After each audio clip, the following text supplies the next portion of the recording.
The morning sun was just breaking through the windows of Riverside Cycles when Jerome Williams unlocked the shop doors. 8 years he'd been doing this same routine. Coffee first, then check the work orders, and finally fire up the air compressor that would hum throughout the day. The familiar smell of motor oil and metal shavings felt like home to him now. Jerome wasn't just any mechanic. He was the guy other mechanics called when they couldn't figure out what was wrong with a bike. His hands seemed to speak the same language as the machines he worked on. While other techs relied on computer diagnostics and guesswork, Jerome could listen to an engine and tell you exactly what was bothering it. The shop had been his second home for nearly a decade. He'd started as a junior mechanic right out of technical school, eager to prove himself in a field he'd loved since childhood.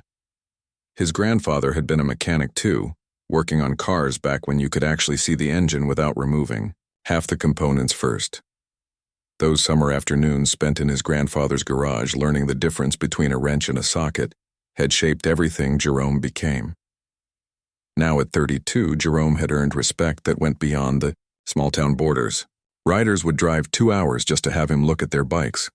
He had a gift for finding problems that stumped everyone else, and more importantly, he treated every motorcycle that came through those doors like it was his own prized possession. The shop itself wasn't much to look at from the outside. A simple building with large bay doors and a hand-painted sign that had seen better days. But inside, it was organized chaos that made perfect sense to Jerome. Every tool had its place, every part was cataloged in his mental inventory, and every work bay was set up for maximum efficiency. Jerome's reputation had grown steadily over the years.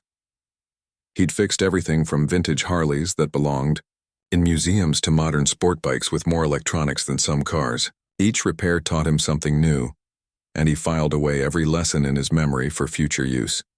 The other mechanics respected Jerome's skills, even if they didn't always understand how he did what he did. There was something almost magical about watching him diagnose a problem. He'd run his hands over an engine, listen to it idle, maybe rev it a few times, and then announce exactly what needed to be fixed. He was right so often that people stopped questioning his methods. But Jerome's real talent wasn't just in fixing bikes. It was in understanding people. He knew that for most riders, their motorcycle wasn't just transportation. It was freedom, identity, and sometimes the most valuable thing they owned. He treated every repair with that understanding, whether the customer was a weekend warrior with a garage full of toys or a working person who needed their bike to get to their job every day. The morning routine continued as usual. Jerome pulled on his work shirt, checked the schedule, and started reviewing the bikes that had come in over the weekend. 3 routine maintenance jobs, 1 transmission rebuild, and a diagnostic on a bike that had been stumping the owner for months. It looked like a typical Tuesday. Around 10 in the morning, Jerome was deep into rebuilding a carburetor when he heard something that made him pause. It wasn't the usual sound of a single motorcycle pulling into the parking lot. This was different, the deep, synchronized rumble of multiple Harley-Davidsons arriving together. The sound grew louder as the bikes pulled closer to the shop. Jerome continued working, but he could feel the change in atmosphere around the shop.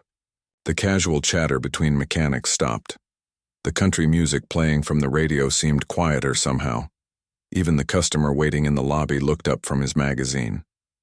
Through the large bay windows, Jerome could see the parking lot, filling with chrome and leather. The riders who climbed off those bikes moved with a confidence that commanded attention. Their leather jackets displayed patches and colors that told a story. This wasn't just a riding club out for a morning cruise. Jerome had seen all types of customers in his 8 years at the shop. Doctors and lawyers with pristine touring bikes. They rode on weekends. Construction workers with practical bikes that got them to work every day. Retired folks living out dreams they'd postponed for decades. And yes, he'd worked on bikes owned by members of motorcycle clubs before. The thing was, Jerome had learned something important over the years. A motorcycle was a motorcycle, and everyone deserved to have theirs running properly. He'd never understood why some mechanics got nervous around certain customers. A broken bike was a broken bike, whether it belonged to a banker or a biker. The group that walked through the front door of Riverside Cycles carried themselves like they owned whatever space they entered. Their leather vests bore the unmistakable patches of the Hells Angels, colors that commanded respect and sometimes fear in equal measure. But Jerome barely looked up from his work. He'd learned long ago that in small-town Tennessee, the best policy was to mind your own business and do your job well. The other mechanics in the shop suddenly became very interested in their current projects. Tools that had been sitting idle were picked up and put to use. Conversations that had been flowing freely moments before dried up completely. The tension in the air was thick enough to cut with a knife. Jerome continued working on the carburetor, his steady hands cleaning each jet with the same care he'd shown thousands of times before. The familiar work helped him stay focused while the unusual situation played out around him. He could hear boots walking across the concrete floor, the jingle of chains and low voices discussing something he couldn't quite make out. This was the world Jerome had chosen to work in, a place where machines were more predictable than people, where problems had solutions if you were willing to look hard enough, and where honest work was respected regardless of who needed it done. He had no way of knowing that this ordinary Tuesday morning was about to change everything about his life. The carburetor in his hands would be finished soon. Another successful repair to add to his long list of satisfied customers. But the day was just getting started, and sometimes the most significant moments in life arrive without any warning at all. Jerome finished cleaning the last carburetor jet and set it carefully on his workbench. The sound of heavy boots on concrete was getting closer, and he could hear the shop owner Dale's nervous voice greeting the new arrivals. Dale's tone was different than usual, higher-pitched, more formal, like he was talking to someone he desperately wanted to impress but wasn't sure how. "Welcome to Riverside Cycles, gentlemen. How can we help you today?" The response came in a gravelly voice that sounded like it had been roughened by years of highway wind and cigarettes. "Got a bike that's giving me trouble. Need someone who knows what they're doing to take a look." Jerome glanced up briefly and saw the group's leader. The man looked to be in his 50s, with graying hair pulled back and arms covered in tattoos that told stories of a life lived on his own terms. His leather vest was decorated with patches that spoke of chapters visited, rides completed, and a brotherhood that most people would never understand. What caught Jerome's attention wasn't the intimidating appearance or the reputation that preceded men like this. It was the way the man looked at his motorcycle. Jerome had seen that expression thousands of times, the worried look of someone whose most prized possession wasn't working right. Behind the leader, Jerome could see a beautiful vintage Harley-Davidson, Shovelhead. Even from across the shop, he could tell it was something special. The 1970 model was painted in deep blue with chrome that caught the morning light streaming through the windows. This wasn't just transportation. This was a piece of history, a machine that had probably seen more miles of American highway than most people would travel in a lifetime. The other mechanics were doing everything they could to look busy without actually volunteering for anything. Tom, who usually jumped at the chance to work on interesting bikes, suddenly found something fascinating about organizing his tool drawer. Mike, the shop's second-best mechanic, became completely absorbed in reading a parts catalog he'd probably memorized years ago. Jerome understood their hesitation. In a small town, reputation mattered, and some customers came with complications that went beyond fixing their machines. But looking at that Shovelhead, Jerome saw only one thing: a beautiful motorcycle that needed help. The shop owner, Dale, was doing his best to handle the situation diplomatically. "Well, let's see what we're dealing with. Tom here is our senior mechanic. He might be able to..." But Tom had somehow managed to disappear into the parts room, claiming he needed to check inventory on something urgent, or maybe Mike could take a look. Mike mumbled something about being behind on his current projects and needing to focus on the work he already had scheduled. Jerome watched this awkward dance for another few seconds before setting down his tools and walking over. The tension in the room was thick enough to feel, but all Jerome saw was a customer who needed help and a motorcycle that deserved proper attention. "I can take a look at her," Jerome said, his voice calm and professional. The room went quiet. Even the radio seemed to lower its volume. Dale's face showed a mixture of relief and concern. The other mechanics suddenly found reasons to move to different parts of the shop. The grizzled leader, who everyone called Snake according to the patch on his vest, turned to study Jerome. His eyes were sharp and calculating, taking in everything from Jerome's confident posture to the grease under his fingernails that marked him as someone who actually worked with his hands. Snake had been riding for over 30 years. He'd been to shops all across the country, from fancy dealerships in big cities to hole-in-the-wall garages in forgotten towns. He'd learned to read mechanics the same way he read the road, quickly and accurately. Most were either intimidated by his appearance or trying too hard to prove they weren't afraid. Jerome was different. He looked at Snake the same way he looked at any customer, with professional interest and genuine willingness to help. There was no fear in his eyes, but there was no false bravado either. Just the quiet confidence of someone who knew his business. "You work on old shovels before?" Snake asked. "Many times," Jerome replied, walking around the bike slowly. "She's a beauty. What kind of trouble is she giving you?" Snake described the symptoms: sputtering at highway speeds, loss of power on long climbs, occasional backfiring that worried him about internal damage. As he talked, Jerome nodded and ran his hands over different parts of the engine, his fingers feeling for things his eyes couldn't see. "Mind if I listen to her run?" Jerome asked. Snake nodded and fired up the shovel head. The engine caught immediately, but Jerome could hear what was wrong within seconds.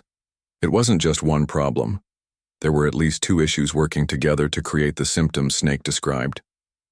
After letting the bike idle for a few minutes, Jerome had the owner rev it. A few times while he listened from different positions around the machine, the other shop members watched from a safe distance as Jerome performed his diagnostic magic. "I think I know what's going on," Jerome said after Snake shut off the engine. "You've got a timing issue that's probably been developing slowly over time, and your fuel system has some restrictions that are limiting performance under load. The backfiring is happening because the timing is off, but it's not severe enough to cause engine damage yet." Snake studied Jerome's face, looking for any sign that this was guesswork or an attempt to oversell unnecessary work. What he saw was genuine understanding and respect for the machine. "How long to fix it, right?" Snake asked. Jerome considered the question carefully. He could rush through the work and get the bike running better in a few hours, or he could take the time to do everything properly. Timing adjustment, complete fuel system cleaning, checking all the related components that might cause similar problems down the road. "If you want it done right, I'll need most of the day. I'll go through the timing system completely, clean out your fuel lines and carburetor, and check everything else that might be contributing to the problem. When you ride out of here, she'll run better than she has in years."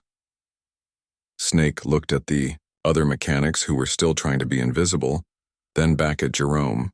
There was something about the young man's straightforward approach that reminded him of the old-school mechanics he'd known growing up. People who took pride in their work, regardless of who needed it done. "What's your name?" Snake asked. "Jerome Williams." Snake extended a weathered hand.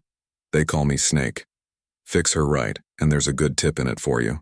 Jerome shook the offered hand firmly. "I'll take care of her like she was my own." And with that handshake, Jerome committed himself to giving the vintage shovelhead the attention it deserved, completely unaware that this single act of professional respect was about to change his life in ways he never could have imagined. Jerome spent the entire afternoon working on Snake's shovelhead like his reputation depended on it. He'd cleared his other work to focus completely on the vintage Harley, knowing that this wasn't just another repair job. This was the kind of motorcycle that deserved nothing less than perfection. The timing issue turned out to be more complex than he'd initially thought. Someone had worked on the bike before and hadn't quite gotten everything lined up correctly. Jerome had to tear down half the engine's timing system and rebuild it from scratch. Each adjustment was made with the precision of a watchmaker, using tools that had been in his family for generations. As he worked, other customers came and went from the shop. Jerome barely noticed them. His world had narrowed down to the intricate dance of gears, springs, and precisely timed explosions that made the shovelhead's heartbeat. He could feel the other mechanics watching him work, probably wondering why he was putting so much effort into one customer's bike. The fuel system. Problems were even worse than Jerome had expected. Years of questionable gasoline and infrequent maintenance had left deposits throughout the carburetor and fuel lines. He spent 3 hours completely disassembling and cleaning every component, replacing filters and gaskets that should have been changed years ago. By late afternoon, Jerome's hands were black with grease and his back ached from bending over the engine, but the shovel head was purring like a contented cat. He'd adjusted the idle to perfection, synchronized the carburetor, and timed everything so precisely that the engine ran smoother than it probably had since it left the factory in 1970.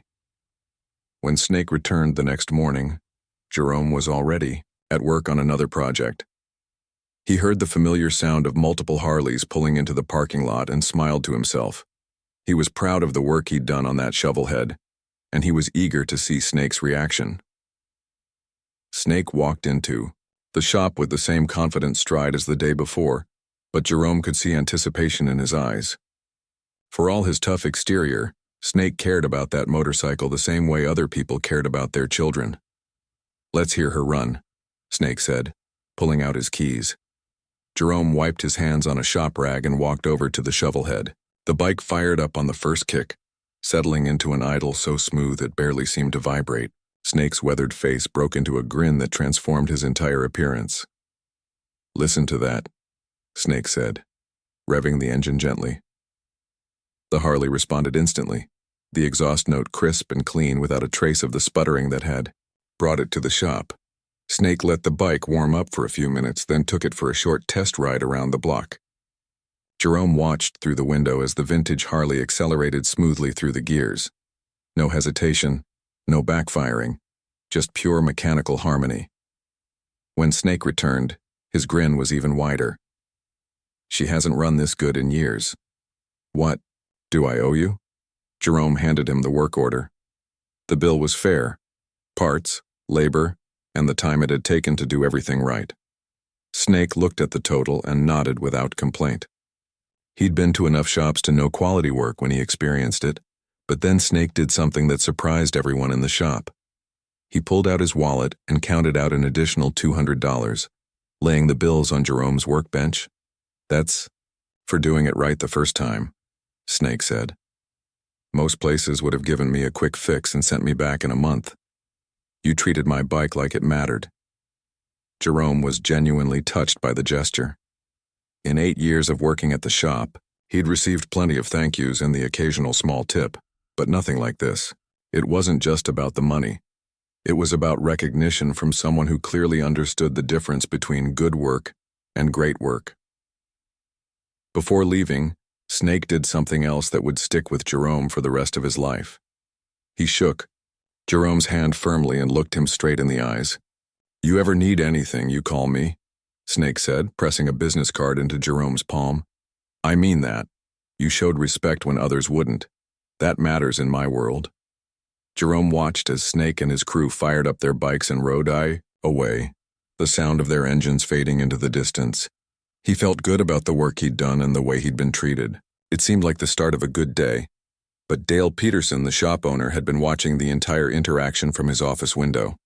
Dale was a thin man in his 50s who'd inherited the shop from his father, but never quite inherited his father's wisdom about treating people fairly. He'd built his worldview on assumptions and prejudices that had no place in a business that served the public. 20 minutes after the bikers left, Dale called Jerome into his office. Jerome walked, in expecting praise for the excellent work he'd done and the generous tip he'd earned for the shop's reputation. Instead, he found Dale pacing nervously behind his desk. "Jerome, we need to talk," Dale said without looking up. "Sure thing, boss. That shovelhead turned out great, didn't it?" Customer was really happy with the work. Dale finally met Jerome's eyes, and what Jerome saw there made his stomach sink. This wasn't the look of a satisfied employer. This was the look of someone who'd made up his mind about something and didn't want to be talked out of it. "I can't have you attracting that kind of clientele to my shop," Dale said, his voice tight with nervousness and something else Jerome couldn't quite identify. "What do you mean?" Jerome asked, though he was starting to understand where this conversation was heading. Those bikers, that whole crowd. They're trouble, Jerome. I've got a family business to think about, a reputation to maintain. I can't have customers getting scared away because they think we cater to those types. Jerome felt like he'd been punched in the gut. In 8 years of working for Dale, he'd never given the man any reason to question his judgment or his work. He'd brought more satisfied customers to the shop than any other mechanic. He'd solved problems that saved Dale thousands in warranty claims. He'd worked overtime without complaint and covered for other mechanics when they called in sick. And now he was being fired for treating a customer with respect and doing excellent work. Dale, you know me. You know my work. That customer paid. His bill tipped generously and left happy.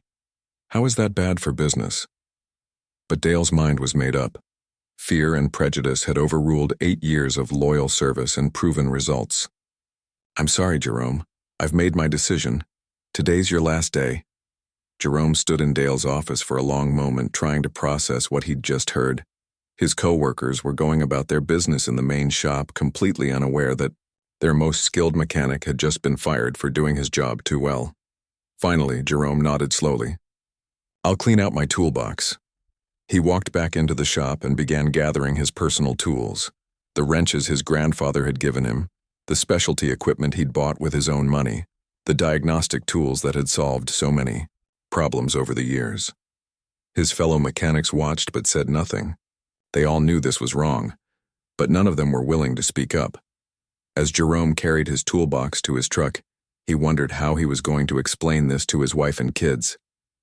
How do you tell your family that you lost your job for being good at it? Jerome drove home that evening with his toolbox in the back of his truck and a heavy heart. He'd practiced the conversation in his head a dozen times, but there was no easy way to tell his wife, Lisa, that he'd lost his job. Not just any job. The career he'd built over 8 years, gone in a single afternoon because he'd treated a customer with respect. Lisa was in the kitchen making dinner when Jerome walked through the door earlier than usual. She took one look at his face and knew something was terribly wrong. What happened? She asked, setting down the wooden spoon she'd been stirring with.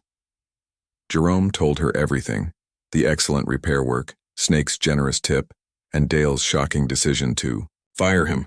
Lisa listened without interrupting, her expression shifting from confusion to anger as the story unfolded. He fired you for doing good work? Lisa asked when Jerome finished. That doesn't make any sense. Makes perfect sense if you know Dale, Jerome said bitterly.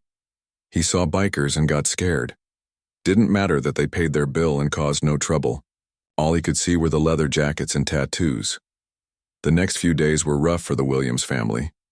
Jerome spent his mornings looking for work, and his afternoons wondering how they were going to make the mortgage payment if he didn't find something soon. The other motorcycle shops in the area had heard about his firing, and while some owners respected his skills, they were hesitant to hire someone who might bring the kind of controversy that had cost him his last job.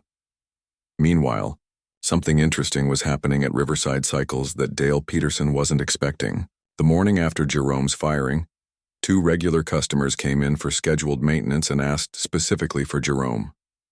When Dale explained that Jerome no longer worked there, both customers left without having any work done. By the end of the week, Dale noticed the parking lot was quieter than usual. The steady stream of motorcycles that normally filled his service bays had slowed to a trickle. Phone calls for appointments dropped off dramatically. At first, Dale told himself, it was just a slow week. It happened sometimes in the motorcycle business. But the slow week turned into 2 slow weeks, then 3. Dale's other mechanics were standing around with nothing to do. The parts counter that used to stay busy all day was seeing maybe half a dozen customers. Something was definitely wrong, but Dale couldn't figure out what. The truth was spreading through the motorcycle community faster than Dale could have imagined. Snake hadn't just been impressed with Jerome's work. He'd been touched by the young mechanic's genuine respect and professionalism. In a world where many people judged him based on his appearance, Jerome had treated him like any other customer who deserved quality service. Snake had contacts throughout the biker community across 3 states. When he learned what had happened to Jerome, his reaction was swift and decisive.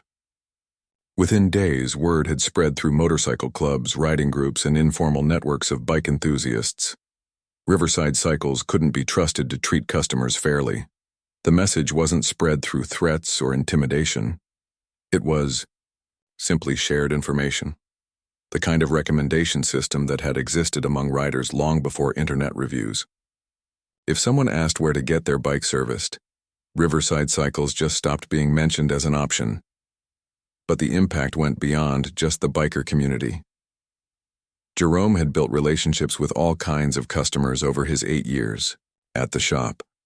Weekend riders, daily commuters, vintage bike collectors, even some law enforcement officers who brought their department motorcycles for service. They all respected Jerome's expertise and integrity. When these customers learned what had happened, many of them decided to take their business elsewhere. They didn't organize boycotts or make angry phone calls. They simply chose to spend their money at shops that valued good employees and treated customers fairly. Dale tried reaching out to some of his former customers, offering discounts and specials to win back their business. But trust, once broken, is hard to repair. Most of the people who had relied on Jerome's expertise weren't interested in giving the shop another chance. Meanwhile, Jerome was discovering just how much his reputation meant in the community. Even though he was unemployed, people were still seeking him out for advice. Neighbors brought bikes to his garage for quick fixes. Former customers called asking where they could find him for major repairs. Jerome helped when he could, but working out of his home garage had serious limitations. He didn't have the equipment for major overhauls, couldn't order parts through dealer networks, and wasn't set up to handle the volume of work people were asking him to do. 3 months after his firing, Jerome was running out of options. The i.e., odd jobs and small repairs weren't enough to support his family. Lisa had picked up extra hours at her job, but they were still falling behind on bills. Jerome was starting to consider looking for work outside the motorcycle industry, maybe at one of the auto shops across town. That's when Snake showed up at Jerome's house on a Thursday afternoon. Jerome was in his garage, helping a neighbor with a carburetor problem, when he heard the familiar rumble of a Harley pulling into his driveway. He looked up to see Snake climbing off his perfectly running shovelhead, the same bike Jerome had spent a full day perfecting months earlier. "Heard you were having some trouble finding work," Snake said, pulling off his riding gloves. Jerome wiped his hands on a rag and nodded. "Word travels fast, I guess." "Faster than you might think. I've been asking around about you, Jerome. Seems like a lot of people think that shop owner made a big mistake letting you go." Jerome's neighbor finished paying for the carburetor work and left, giving the two men privacy to talk. Snake looked around Jerome's modest garage setup. A small workbench, basic tools, and enough space for maybe 2 motorcycles if they were positioned carefully. "This where you're working now?" Snake asked. "When I can," Jerome replied. "It's not much, but it keeps food on the table." Snake nodded slowly, taking in the situation. Jerome was clearly struggling, but he was still helping people, still doing quality work even with limited resources. The same integrity that had impressed Snake months earlier was still there, even though Jerome's circumstances had changed dramatically. "I've got a proposition for you," Snake said finally. "But first I need to know something. If you had the chance to run your own shop, do it your way, treat customers the way they deserve to be treated, would you be interested?" Jerome studied Snake's face, trying to understand where this conversation was heading. "I'd be interested, but starting a shop takes money I don't have. Equipment, tools, building lease, insurance. It's a lot more than I can handle right now." Snake smiled, the same expression Jerome remembered from the day he'd heard his perfectly tuned shovelhead running again. "What if I told you the money wasn't a problem? What if I told you there were people who believed in you enough to make it happen?" And with that question, Jerome's life was about to take another unexpected turn. Jerome stared at Snake, trying to process what he'd just heard. After months of struggling to find work, of watching his family's savings disappear, of wondering if he'd ever work on motorcycles again, someone was offering him a chance to run his own shop. "I don't understand," Jerome said carefully. "What kind of proposition are you talking about?" Snake leaned against Jerome's workbench and pulled out a business card that looked different from the one he'd given months earlier. This one had a simple logo and the words, "Iron Horse Customs," printed in bold letters. 3 weeks ago, my brothers and I bought a failing motorcycle shop on the other side of town. Previous owner couldn't make it work, so we got it for a fair price. Building's solid, equipment's decent, and the location gets good traffic. Jerome looked at the card, still not quite believing what he was hearing. You bought a motorcycle shop? We did. But here's the thing. None of us know how to run a business like that. We know bikes, we know riding, but we don't know the day-to-day operations, dealing with customers, managing repairs, ordering parts. We need someone who understands that world. Snake paused and met Jerome's eyes directly. We need someone we can trust, someone who proved he'll do right by people regardless of who they are or what they look like. The weight of what Snake was suggesting began to sink in. This wasn't just a job offer. This was a chance to build something from the ground up, to create the kind of shop Jerome had always dreamed about. Why me? Jerome asked. You barely know me. I know enough, Snake replied. I know you treated me and my brothers with respect when your co-workers were too scared to even look at us. I know you spent a full day making my bike run better than it had in years. I know you got fired for doing the right thing. And I know you've been helping people in your garage even when you're struggling to pay your own bills. Snake gestured toward the modest garage around them.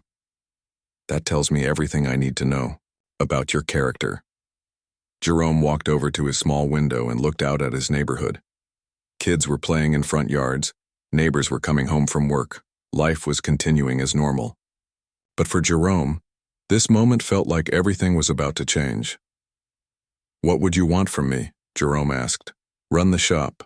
Make the decisions about repairs, hiring, customer service, all of it. We'd be silent partners, providing the money, and letting you build the reputation.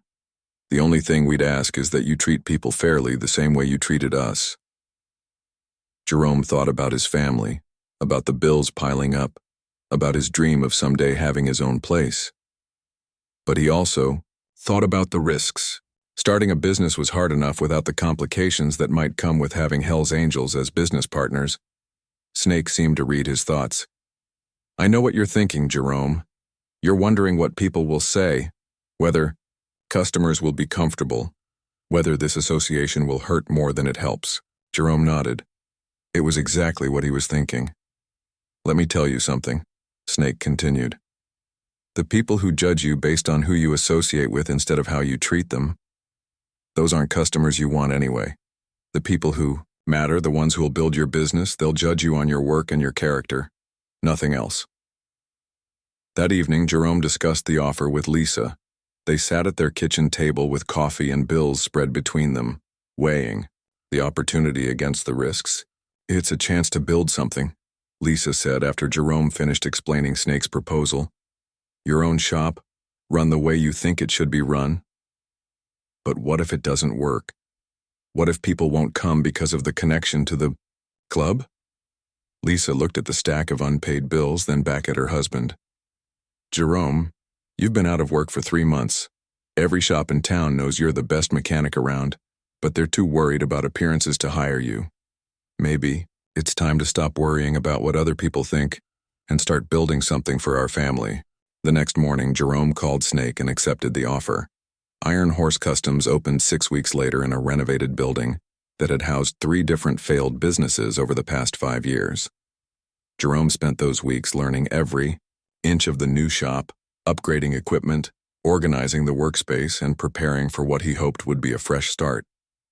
The grand opening was modest. No big advertising campaign, no flashy promotions. Just a sign in the window that said, "Under new management," and Jerome's reputation in the community. The first customer was Mrs. Henderson, an elderly woman whose late husband's vintage motorcycle had been sitting in her garage for 2 years. She'd heard through her neighbor that Jerome was back in business and wanted to get the bike running as a memorial to her husband. Jerome spent 4 hours on that first day bringing the old Triumph back to life. When Mrs. Henderson heard it start for the first time since her husband's death, she cried. Jerome refused to charge her for the labor. Word spread quickly through the community that Jerome Williams was back in business. Within a month, Iron Horse Customs was booked solid. Customers drove from 3 counties away to have their bikes serviced by someone they trusted. The shop specialized in honest work, fair prices, and treating every motorcycle like it belonged to a family member. Jerome hired 2 assistants, young mechanics who shared his philosophy about quality work and customer respect. 6 months after opening, Jerome received a call that made him smile. It was from a police sergeant who needed work done on several department motorcycles. When Jerome asked how he'd heard about the shop, the sergeant laughed. "Officer Rodriguez has been bragging about the work you did on his personal bike. Says you're the most honest mechanic he's ever met. If you're good enough for Rodriguez, you're good enough for the department." Meanwhile, across town, Dale Peterson was watching his dream crumble. Riverside Cycles was hemorrhaging money. The shop that had been in his family for 2 generations was facing bankruptcy. His remaining mechanics were looking for other jobs. Customers who used to be regulars were going elsewhere, and the building that once buzzed with activity felt empty and defeated. Dale had tried everything: advertising campaigns, discount promotions, hiring new mechanics. Nothing worked. He'd lost more than just a good employee when he fired Jerome. He'd lost the trust of his community. 2 years after Iron Horse Customs opened, Dale was forced to close Riverside Cycles permanently. The building was sold to a convenience store chain, and Dale took a job managing someone else's auto repair shop in a neighboring town. Jerome heard about the closure through the motorcycle community's informal network. He felt no satisfaction in Dale's failure, just sadness that prejudice and fear had destroyed something that could have continued for another generation. By then, Iron Horse Customs had become the most respected motorcycle shop in the region. Jerome had built exactly what he'd dreamed of, a place where excellent work spoke louder than assumptions, where customers were judged by their character instead of their appearance, and where treating people with dignity was just good business. Snake still brought his shovelhead in for regular maintenance, always insisting on paying full price despite being a partner in the business. The relationship had evolved from customer and mechanic to genuine friendship built on mutual respect. One afternoon, as Jerome was finishing up work on a particularly challenging restoration, Snake stopped by to check on his latest project. "No," Snake said, admiring Jerome's meticulous work. "When we first met, I just wanted my bike fixed. I had no idea we were starting something like this." Jerome looked around his thriving shop, mechanics working on a dozen different bikes, customers waiting comfortably in a clean lobby, the phone ringing with new appointments, and smiled. "Sometimes the best things in life start with just treating people right," Jerome replied. "Everything else builds from there." And in that simple truth lay the foundation of everything Jerome had built. A business based on respect, quality, and the radical idea that everyone deserves to be treated with dignity regardless of what they look like or where they come from.